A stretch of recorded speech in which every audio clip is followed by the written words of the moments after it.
Hi dear students, welcome to G centric. सारे parameters calculate कर लिए, rise time, delay time, settling time क्या होता है समझ गए। मैक्सिमम पीक ओवरशूट की आज चर्चा करेंगे, उसको जानेंगे और उसके बाद हम सम अप करेंगे, एक कंक्लूसिव क्लास डिस्कशन करेंगे, कंक्लूजन निकालेंगे। किस चीज़ का कंक्लूजन? कि सर सेकेंड ऑर्डर सिस्टम को क्या दिया जाए और उससे क्या लिया जाए, गेट पॉइंट से क्या याद रखा जाए। This is the point. Because यदि आप सेकंड ऑर्डर में घुस गए तो आपको 16 एक्सप्रेशंस मिलेंगे जीटा के अलग अलग वैल्यूज पर, but we are not interested. 16 के लिए नहीं, सिर्फ एक के लिए हम इंटरेस्टेड हैं। उसी का कंक्लूजन हम डिस्कशन करेंगे। लेकिन जैसे कि आपने डिले टाइम क्या होता है, राइज टाइम क्या होता है, सेटलिंग टाइम क्या होता है, पीक टाइम क्या होता है, इनके बारे में चर्चा कर ली है। एक और महत्वपूर्ण पॉइंट है, that is the maximum peak overshoot या पीक ओवरशूट के नाम से इसे हम बोलते हैं। तो फिर से मुझे यहाँ पे बनाना पड़ेगा प्रॉपर तरीके से। देखो, चलिए ये COFT मैंने बनाया, सारे पैरामीटर्स जो भी डिस्कशन कर चुके हैं आपकी खोपड़ी में। अब हम बात करेंगे मैक्सिमम पीक ओवरशूट की। क्या होता है जब सिस्टम का रिस्पॉन्स इस टाइप से है, जो C ऑफ इन्फिनिटी यानी स्टेडी स्टेट वैल्यू को भी क्रॉस करके ऊपर निकल जा रहा है ना, तो ये जो कहानी है आप ये देख रहे हो, इसको हम पीक ओवरशूट बोलते हैं। ठीक है, यानी कि जो एक्सेस अमाउंट जो इसकी फाइनल वैल्यू से ऊपर चला गया, that is the peak overshoot. अच्छा सर, तो कैसे ये देखेंगे अपन? आप जरा ध्यान से देखो, इस पर्टिकुलर पॉइंट की यदि बात करें, यानी कि TP की यदि बात करें, है ना, यहाँ पे पीक टाइम है ये। सो पीक टाइम पे आउटपुट जो होगा वो क्या होगा? CTP। तो ये CTP और इसका दोनों का बीच का जो डिफरेंस है, that we call the peak overshoot. लेकिन इसे हम रिलेटिवली देखते हैं या परसेंटेज में देखते हैं with respect to steady state value. इसमें क्या है कहने का मतलब ये कि जब इसको डिनोट करते हैं, पीक ओवरशूट को डिनोट करते हैं MP से।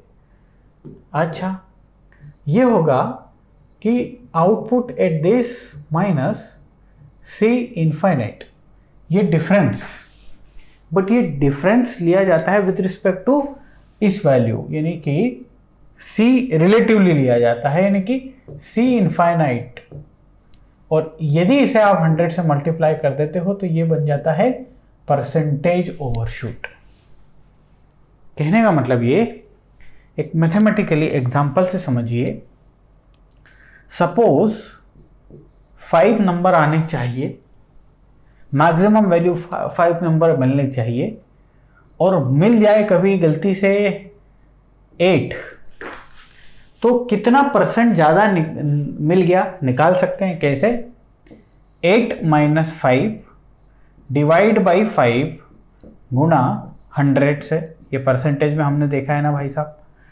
सो दिस इज नथिंग बट 3 गुणा 20। सो इसका मतलब 60% अधिक मिला। अब ये 60% किसके रिस्पेक्ट में दिया है? ये किसके रिस्पेक्ट में आया? इस 5 के रिस्पेक्ट में। आप भले देख लो, 5 का 60% यदि आप निकालोगे तो उसकी वैल्यू आ रही है 3, यानी कि एक्सेस हुआ है 3 का। देख लो, 5 से 8 चला गया। तो we are talking about this excess की ही बात कर रहे हैं ना। मैंने बोला ना, ये जो एक्सेस है that is the peak overshoot. तो इस एक्सेस की परसेंटेज में वैल्यू क्या है? 60%, यानी कि ये 60% और ये एक ही बात होगी। जी हाँ सर। तो ये परसेंट कैसे निकला? ये पीक वैल्यू CTP माइनस ये steady state value divide by steady state value गुणा 100। एकदम क्रिस्टल क्लियर है सर। अच्छा, तो मान लो इसे हम कैलकुलेट करते हैं, बिकॉज हमारे पास CTP आसानी से निकल जाएगा, C इन्फिनिटी आसानी से निकल जाएगा। तो हमारे पास जो एक्सप्रेशन है COFT, आपको अभी तक याद हो गया होगा, 1 - e⁻⁻ zeta omega NT divide by 1 - zeta square Guna sign omega D T plus theta. Very important expression, ध्यान रखिएगा। तो इस इक्वेशन से हम सी टी पी निकाल सकते हैं। T P is the time where maximum value of the response occur, मतलब पीक टाइम। और पीक टाइम की वैल्यू हम क्या निकाल के लाए, n pi by omega d. Yes और no. Now n equal to 1 लूंगा because for the first peak n की वैल्यू 1 होती है and this is nothing but pi by omega d. ये वो समय है जहां पे मैक्सिमम वैल्यू आ रही है और मैक्सिमम वैल्यू भाई साहब सी टी पी है या सी ऑफ टी पी है। तो क्या सी ऑफ टी पी में निकाल सकता हूं? जी हाँ, चलो कैलकुलेट करने की कोशिश करता हूं। टी की जगह टी पी रख देते हैं हम, ये रहा। So 1 minus e to the power minus zeta omega N, t की जगह क्या रखना, pi by omega d, here it is, divide by 1 minus zeta square, ये रख दिया मैंने, multiply with sine omega d गुना पाई बाई ओमेगा डी। अब इसको यहां से थोड़ा सा हटा देता हूं मैं, चलिए इसको यहां रख दिया, ओके, प्लस थीटा। कोई दिक्कत है आपको? बिल्कुल भी नहीं। तो यहां से आप देखोगे C T P is equal to 1 minus e to the power minus zeta omega n pi divide by omega d की वैल्यू कितनी होती है, omega n under root of 1 minus zeta square होती है सर। और इसके डिवीजन में क्या है, 1 माइनस जीटा स्क्वायर का अंडर रूट कर दिया मैंने। ये ओमेगा डी और ये कैंसिल हो गया, तो यहां बचा sine pi plus theta. Sine 180 plus theta क्या होता है भाई साहब, देख लो, साइन पाई प्लस थीटा की वैल्यू होती है minus sine theta, you know very well. जैसे साइन 90 प्लस थीटा होता है तो कॉस थीटा होता है ना। सिमिलरली मैथमेटिक्स में आपने पढ़ा है कि sign pi plus theta is nothing but the minus sine theta. तो यहां से इसकी वैल्यू हो जाएगी माइनस साइन थीटा, तो उसको मैं यहां करने वाला हूं, ध्यान से देखते जाइए। तो ये एक्सप्रेशन हुआ C T P is equal to 1 minus, और यहां माइनस साइन थीटा आया ना, तो ये माइनस माइनस प्लस हो गया ना, तो plus e to the power minus zeta omega n cancel कर देते हैं ना, here it is cancelled. So this is nothing but क्या बचा जी, e to the power minus zeta pi divide by 1 minus zeta square का under root sine theta, और denominator में है 1 माइनस जीटा स्क्वायर।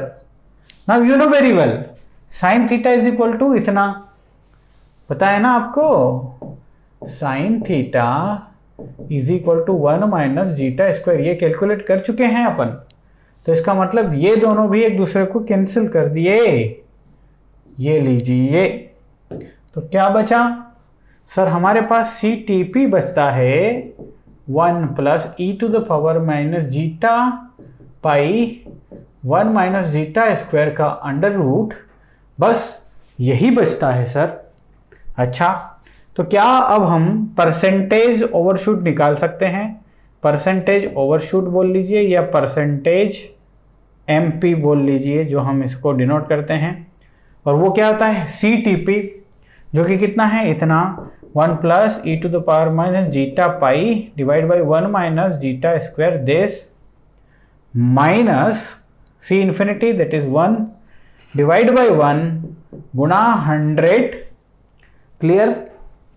ये 1 1 गेट कैंसल्ड, आपके पास percentage overshoot जो बचा वो आया e to the power minus zeta pi divide by 1 minus zeta square गुना 100।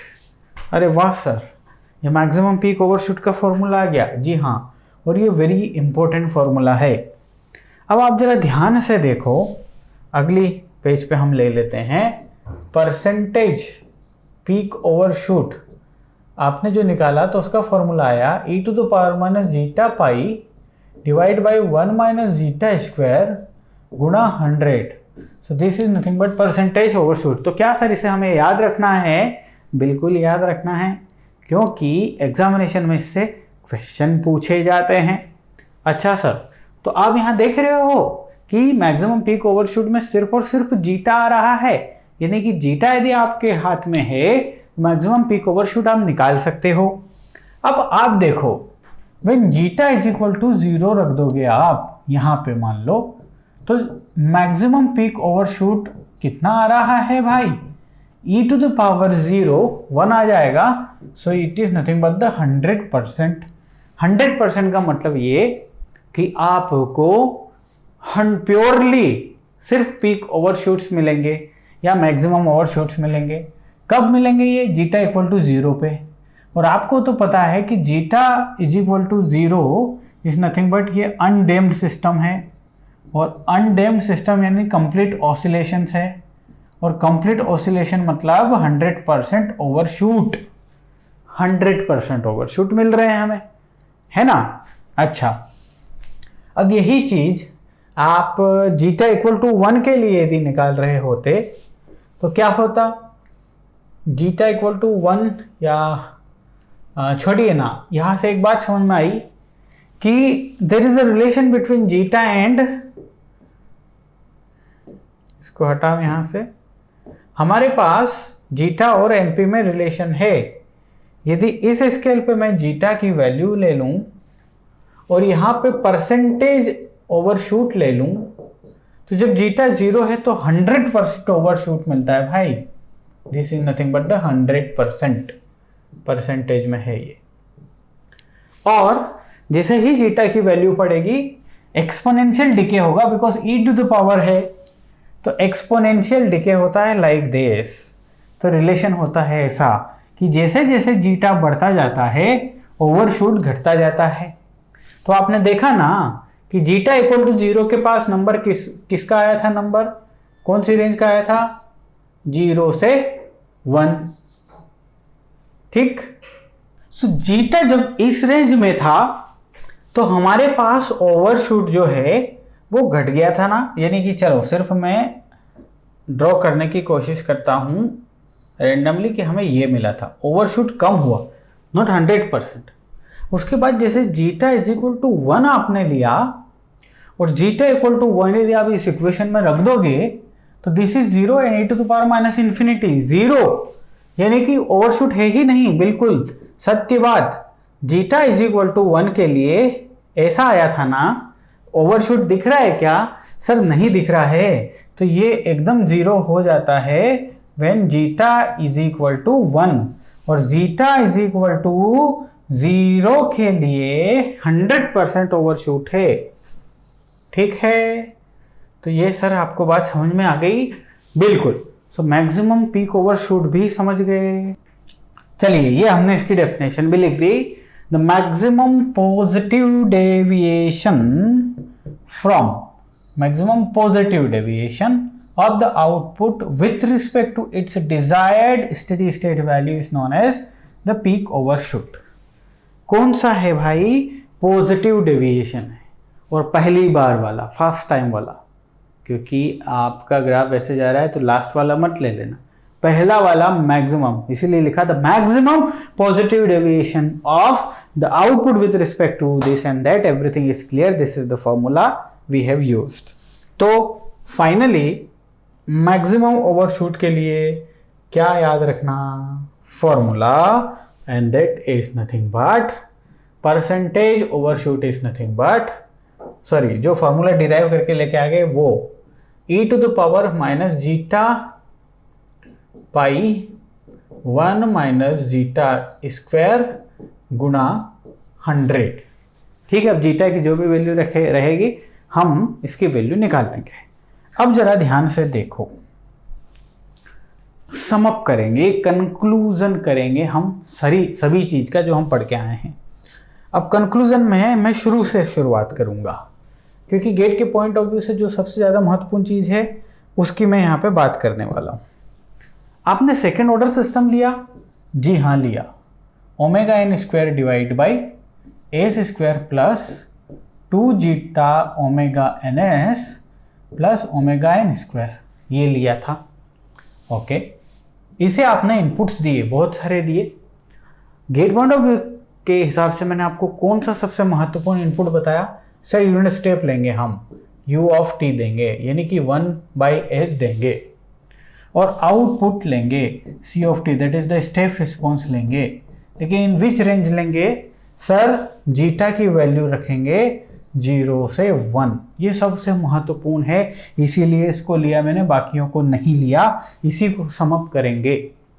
जब आप इस रेंज में आउटपुट निकालते हैं तो सर आउटपुट हमारा आया 1 minus e to the power minus zeta omega N T divide by 1 minus zeta square multiply with sine omega D T plus theta, where what is omega d? Sir, omega d is nothing but the damping frequency in radian per second, and whose value is omega n under root of 1 minus zeta square, and in what? Radian per second. ठीक है साहब? Where is theta? Sir, theta is nothing but this theta, जो वहां पे theta use हुआ है, that is nothing but cos inverse theta, because we know the relation कि cos theta is equal to इतना। सर ये बहुत ही महत्वपूर्ण फॉर्मूला जो हम डिराइव करके लाए थे। अच्छा जी, तो अब जब हम इसे डिराइव किए तो हमने क्या क्या देखा? चलो इसका एक लिस्ट वाइज हम फॉर्मूले बना लेते हैं तो हमें याद रहेगा। मुझे बनाने लेने दो यहाँ पे इसको। आओ जरा, इसी फॉर्मूले के लिए हमने डिराइव क्या किया? सर सबसे पहले हमने किया डिले टाइम, है ना? तो ये लिख दिया मैंने delay time. Is it visible to you? If not then सुन तो रहे ही हो, बट फिर भी मैं चेक कर लेता हूँ कि मेरे भाई साहब, यस विजिबल। तो टी डी की वैल्यू हमने क्या कैलकुलेट करी? 1 plus 0.7 zeta divide by omega N in seconds. 1 plus 0.7 zeta divide by omega N. इसके बाद जैसे ही हम आगे बढ़ते हैं हमें मिलता है राइज टाइम। तो this is nothing but the rise time denoted by T R. और राइज टाइम हमें क्या मिला भाई साहब? सर वो हमें मिला pi minus theta upon omega D. और ये टी आर जो है ये ओवरशूट के लिए अलग अलग रेंज भी हमने देखी थी ना, तो वो भी यहाँ पे लिख लो कि राइज टाइम के लिए हमने क्या क्या देखा था। 0 to 100% किसके लिए है ये? अंडर डैम्प के लिए। अंडर डैम्प हमने देखा था 5 to 95%, और ये किसके लिए था? क्रिटिकली डैम्प के लिए। हमने देखा था 10% to 90%, और ये किसके लिए था? ओवर डैम्प के लिए। बराबर। चलिए ये भी देख लिया सर फॉर्मूला, ठीक है। इसके बाद आया हमारा कौन सा? Peak time. This is nothing but the T of TP. अच्छा, इसका फॉर्मूला क्या था? TP is equal to N pi by omega D. अभी जो पीक टाइम है ओवरशूट के लिए भी फॉर्मूला निकल सकता है इससे, और अंडरशूट के लिए भी। क्या क्या फॉर्मूले निकल सकते हैं आपका ओवरशूट के लिए? ओवरशूट का formula 2m minus 1 pi by omega D. This is the formula. m equal to 1 to 3। Undershoot के लिए 2m pi by omega d ये निकला। सर समझ गए, आपने बताया था कि पीक टाइम ओवरशूट का पहला टाइम क्या है, दूसरे ओवरशूट का क्या है, चौथे तीसरे ओवरशूट का क्या है, सब बता दिया था। तो ये हमने कैलकुलेट किए। इसके बाद हमने सेटलिंग टाइम की बात करी। Yes, so this is nothing but settling time T of S. और टी ऑफ एस जो था वो क्या आया था? Approximately 4 times of time constant. और ये किसके लिए था? कौन सी बैंड के लिए था? ये 2% बैंड के लिए। किसका है ये 2% बैंड? एरर का बैंड है। सिमिलरली देखो, एग्जामिनेशन में कुछ भी नहीं मेंशन हो कि कितना परसेंट बैंड गैप है, तो यही है जो भी है। अलग अलग बैंड गैप भी देखे थे हमने, 3%, 2%, 2% तो लिख ही दिया, 4%, 5% सभी देखे थे। तो डिले टाइम देखा, राइज टाइम देखा, पीक टाइम देखा, सेटलिंग टाइम देखा, और क्या क्या देखा सर? मैक्सिमम ओवरशूट भी देखा सर, और ये तो अभी आपने कैलकुलेट करके पिछले इसमें दिखाया ही है। So percentage MP is nothing but e to the power minus zeta pi divide by 1 minus zeta square गुणा 100। तो ये फॉर्मूला आया। इसके अलावा और कोई फॉर्मूला हमने कैलकुलेट किया क्या? चारों टाइम हो गए, ये हो गए, लेट मी चेक। एकदम से मेमोरी में तो नहीं आ रहा कि इसके अलावा भी हमने कुछ किया है। नंबर ऑफ ऑसिलेशंस किए हैं, ठीक है, ये देख लेंगे हम। टाइम पीरियड, ठीक है, टाइम पीरियड की भी चर्चा करेंगे। और बताइए, पीक टाइम हो चुका, सब हो गया, ओवरशूट सब हो गया, ठीक है, okay, everything is fine. So time period की हम चर्चा करेंगे। ओके, आइए जरा लिखते हैं। सो एक और कहानी है, that is nothing but the time period denoted by T. So T क्या आया बेटा? दो पीक्स ले लो, उनके बीच का समय का डिफरेंस। तो एक पीक की वैल्यू है 3 पाई बाय ओमेगा डी, और पहले वाले की है पाई बाय ओमेगा डी। तो इसकी वैल्यू क्या आई थी भाई साहब? 2 पाई बाई ओमेगा डी, ये पीक था। और यहीं से रिलेटेड हमने एक और चीज देखी, और वो देखी हमने number of cycles. Number of cycles, किसकी साइकिल्स भाई साहब? ये जो ऑसिलेशंस है ना, इसकी। और वो क्या था? Settling time divide by the time period T. ये है नंबर ऑफ साइकिल्स। तो ये फॉर्मूले देखे अपन ने। अब हम क्या करेंगे, थोड़ा सा समझेंगे कि हर एक का क्या महत्व है। देखो, यदि आपके पास इंफॉर्मेशन डिले टाइम की हो, राइज टाइम की हो, पीक टाइम की हो, सेटलिंग टाइप की हो, तो आप किस चीज के बारे में बता सकते हैं? सर, स्पीड के बारे में बता सकते हैं। Rise time, delay time, peak time, इनसे आपको स्पीड का नॉलेज मिलेगा कि स्पीड क्या है, किस चीज की स्पीड? आपके रिस्पॉन्स की। राइज टाइम हो गया, सेटलिंग टाइम हो गया, ये तो बहुत स्ट्रांगली आपको क्या बताने वाले हैं? स्पीड। अब देखो, इसी को हम कंक्लूजन करने वाले हैं कि ये स्पीड और ये सब क्या है, क्या कहानी है। जरा देखो जरा ध्यान से इसको। यदि आप देखोगे इन दोनों प्लॉट्स को, दो अलग अलग प्लॉट्स हैं ये किसी सिस्टम के रिस्पॉन्स के। देखो, अब इसका राइज टाइम आपको पता है और इसका राइज टाइम आपको पता है, तो ये राइज टाइम किसका ज़्यादा है आप बता सकते हो? इसको मैं, इस वेव फॉर्म को नंबर दे रहा हूँ मैं 1, और इसको मैं नंबर दे रहा हूँ 2। तो राइज टाइम किसका ज़्यादा है आप बताओ मुझे? TR1 से बड़ा है ना TR2? ये समय ज़्यादा है इस समय से, देख लो आप भले चाहो तो। This is the time TR2 और ये है टाइम आपका TR1। तो ये समय ज़्यादा है इससे। तो इसका मतलब क्या कि स्पीड के बारे में आप कंक्लूड कर पाओगे कि ये पहला वाला जो है ना 1, ये इसकी स्पीड ज़्यादा है। स्पीड के मामले में ये ज़्यादा अच्छा है। कौन? 1। कैसे पता चला? सर, राइज टाइम से हमें इंफॉर्मेशन मिल गई। अब सेटलिंग टाइम यदि आपके पास है, जैसे कि इस पिंक वाले का सेटलिंग टाइम ज़्यादा है और इसका मैंने कम रख लिया, तो सेटलिंग टाइम से भी आपको इंफॉर्मेशन मिल गई कि जो ज़्यादा स्पीड का था वो जल्दी सेटल डाउन हो गया। ठीक है, बात समझ में आ रही? तो स्पीड यहाँ पे बहुत महत्वपूर्ण कहानी थी। अब आप चाहे सेटलिंग टाइम हो, राइज टाइम हो, डिले टाइम हो, इनसे इस चीज़ का आकलन कर सकते हैं। अब देखो जरा ध्यान से, ये जो फ्रीक्वेंसी ऑफ ऑसिलेशंस है ये क्या है भाई साहब? ओमेगा डी है, और इसकी वैल्यू क्या है? Omega n 1 minus zeta square बराबर। अब सोचो आप कि इससे क्या इंफॉर्मेशन मिल रही है फ्रीक्वेंसी ऑफ ऑसिलेशंस।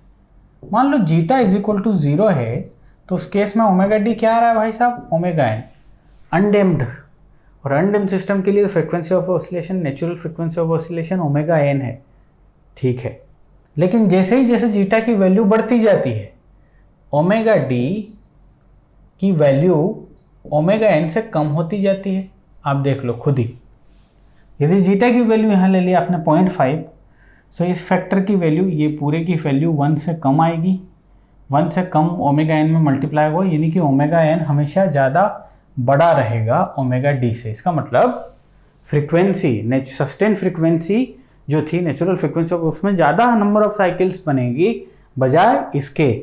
तो कितनी नंबर ऑफ साइकिल्स हैं इसका इन्फॉर्मेशन हमें इससे मिल जा रहा है, ठीक है। और जीटा से हमें डैम्पिंग मिल रही है। अब आप खुद ही यहाँ से कंक्लूसिव एविडेंस ये निकालोगे कि यदि जीटा की वैल्यू बढ़ेगी भाई साहब, तो फ्रीक्वेंसी ऑफ ऑसिलेशन क्या होगी, घटेगी। यहाँ से इंफॉर्मेशन निकाली कैसे, आप देख लो, जीटा इक्वल टू हाईएस्ट है फ्रीक्वेंसी ऑफ ऑसिलेशन, लेकिन जैसे ही जीटा की वैल्यू बढ़ा रहे हो, ओमेगा डी घट रहा है, फ्रीक्वेंसी ऑफ ऑसिलेशन घट रहा है। बहुत ही महत्वपूर्ण इंफॉर्मेशन यहाँ से लगी। अब देखो, फ्रीक्वेंसी ऑफ ऑसिलेशन यदि घट रहा है, तो ये जैसे मान लो ऐसा गया, फ्रीक्वेंसी ऑफ ऑसिलेशन घटता जा रहा है, फ्रीक्वेंसी ऑफ ऑसिलेशन घटता जा रहा है, तो इस ओमेगा डी का रिलेशन तो हमारे टाइम से भी है सर। आप देखो कहाँ कहाँ रिलेशन है, एक तो पीक टाइम से इसका रिलेशन है, एक इसका राइज टाइम से है, इन दोनों से है। तो राइज टाइम और पीक टाइम दोनों का साथ क्या होगा, आप खुद ही देखो। If omega D decreases, omega D decrease होता है, तो आपका राइज टाइम बढ़ेगा, आपका पीक टाइम भी बढ़ेगा। मतलब सर क्या ओमेगा डी, एक बार करके दिखाइए। आओ जरा मैं करके दिखाता हूं। यदि मैं एक ग्राफ ले लिया ऐसा, ये ऐसा देखो, ये फ्रीक्वेंसी घट चुकी है अब इसकी, ये नंबर ऑफ साइकिल्स कम हो जाना, फ्रीक्वेंसी घटना मतलब। तो जो फ्रीक्वेंसी घट गई बेटा, फ्रीक्वेंसी घट गई, तो राइज टाइम ये बढ़ गया ना, देखो राइज टाइम बढ़ गया और पीक टाइम भी बढ़ गया, ये रहा पीक टाइम। तो राइज टाइम पीक टाइम दोनों बढ़ गए। तो बहुत ही अच्छी यहाँ से अनोखी हमने एक कहानी निकाल ली, और वो कहानी है ओमेगा डी यदि घटता है तो ये दोनों जो है ना ये बढ़ जाते हैं। अच्छा, ओमेगा डी का रिलेशन किससे निकाल लिया, थीटा से। अच्छा, अब थीटा और कोस थीटा का भी रिलेशन, जीटा और कोस थीटा का भी रिलेशन है। You know very well, zeta is nothing but cos theta. अब यदि एंगल की वैल्यू बढ़ती जाएगी तो कोस थीटा, इसके साथ क्या होगा देखो जरा, एक वैल्यू ले लेते हैं cos 30, एक ले लेते हैं cos 60 और एक ले लेते हैं cos 90। तो यहाँ पे इसकी वैल्यू 0 है, यहाँ पे इसकी वैल्यू 1/2 है, यहाँ पे आई थिंक √3/2 है। This are the value. तो थीटा की वैल्यू बढ़ रही है और जीटा की वैल्यू घट रही है। तो थीटा और जीटा में भी रिलेशन है। सॉरी, कोस थीटा, आप ये देखो कि वेट अ मिनट, हाँ थीटा से रिलेशन देखो, थीटा बढ़ रहा है, ये थीटा बढ़ रहा है और जीटा घट रहा है। तो if angle increases then what, zeta decreases. ये भी एक कंक्लूजन निकाला। और जो मैं बोल रहा हूँ वो सब आप आराम से लिख भी सकते हो, ठीक है। ओके, इन सब का हम आगे आवश्यकता लगेगी, तो यहाँ से कुछ कंक्लूजन निकाल के हम चलते हैं। और क्या क्या कंक्लूजन निकाल सकते हैं भाई साहब, हाँ परसेंटेज ओवरशूट का निकालते हैं ना। परसेंटेज ओवरशूट का कैसे निकालेंगे, if zeta increases percentage overshoot क्या होगा, डिक्रीजेस होगा, है ना। देख ही लिया आपने, ये ऐसे इसको कर लो, जीटा को बढ़ाओ, मैक्सिमम परसेंटेज ओवरशूट घटना। मैक्सिमम परसेंटेज ओवरशूट घटना मतलब का क्या, ओमेगा डी भी घटना। ये तो ये बढ़ा रहे हो तो ये तो इसके ओमेगा डी के घटने के बराबर भी है, ये तो है ना। तो कुल मिला के कहानी ऐसे भी लिख लो, जीटा से शुरू करो, जीटा बढ़ रहा है, परसेंटेज ओवरशूट घट रहे हैं। परसेंटेज ओवरशूट का घटना मतलब ओमेगा डी का घटना ओमेगा डी का घटना मतलब टी आर का इंक्रीज होना और साथ में टीपी का भी इंक्रीज होना। ठीक, अच्छा देखते जाओ जरा, सारी चीज़ें हम यहाँ पे निकाल लिए। आप ओमेगा डी बढ़ाओगे तो ये भी बढ़ेगा। ठीक है, सेटलिंग टाइम का संबंध हम टाउ से करेंगे और टाउ खुद क्या है 1/जीटा ओमेगा एन। ध्यान से देखो जरा, settling time is nothing but 4 times of tau and tau is nothing but zeta omega N. ठीक है, अब यदि आप जीटा बढ़ाओगे तो टी ऑफ एस घटेगा। तो यहां से इतनी सारी इंफॉर्मेशन लेके चलिए। अब मैं क्या लेने वाला हूँ, कुछ स्टैंडर्ड क्वेश्चंस लेने वाला हूँ जिसमें इन सारी चीज़ों को ज़्यादा से ज़्यादा यूज़ करके हम आपकी खोपड़ी में डाल सकें। ठीक है ना, चलिए तो फिर ले लेते हैं।